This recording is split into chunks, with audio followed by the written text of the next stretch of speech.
Konverentsil väärtustest ja voorustest arutati muu hulgas ka vabaduse üle.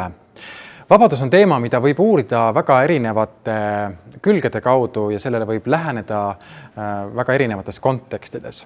Üks võimalus on vabadusest endale rohkem selgust luua läbi filosoofia.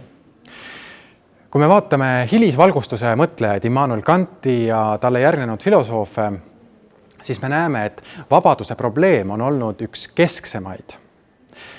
Ja hoolimata suurest ja pingsast uurimistööst ei ole vabaduse teemale ja vabaduse ideele leitud siiski ühtegi lihtsat lahendust. Ei ole ühtegi lihtsalt edasi öeldavat definitsiooni, mis asi siis ikkagi on vabadus.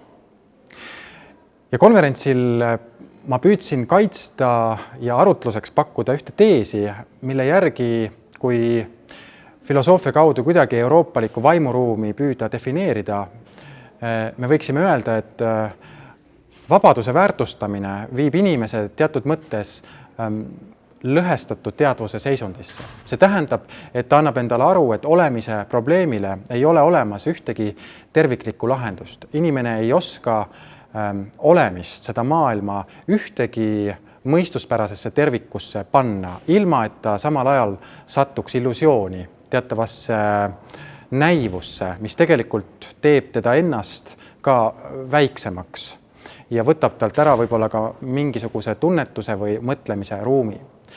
Ja see tähendab seda, et vaba inimene lepib teatud vastuoluga, et ta ei saagi olemist ja iseennast lõpuni defineerida ega määratleda. Vabadus tähendab leppimist kohanematusega. Vaba inimene on keegi, kes ei kohane kunagi lõpuni selle maailmaga.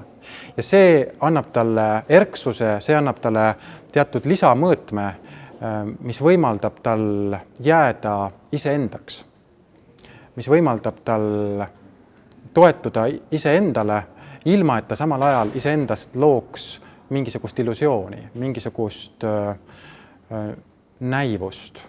Nii et me satume siin nagu sellisesse vaheruumi, kus ühtepidi meile jääb küll tunnetuslik ruum alati kriitiliselt kõike hinnata ja järele kontrollida ja samal ajal me lepime sellega, et me ei suuda luua ühtegi ideoloogiat ega ühtegi lihtsat tervikut selle kohta, mis see maailm siis ikkagi on. Vaba inimene peab hoidma ennast avatuna, aga see avatus ei ole naiivne, vaid eeldab tööd iseendaga pidevalt selle maailma ja iseendaga ühenduses olemist.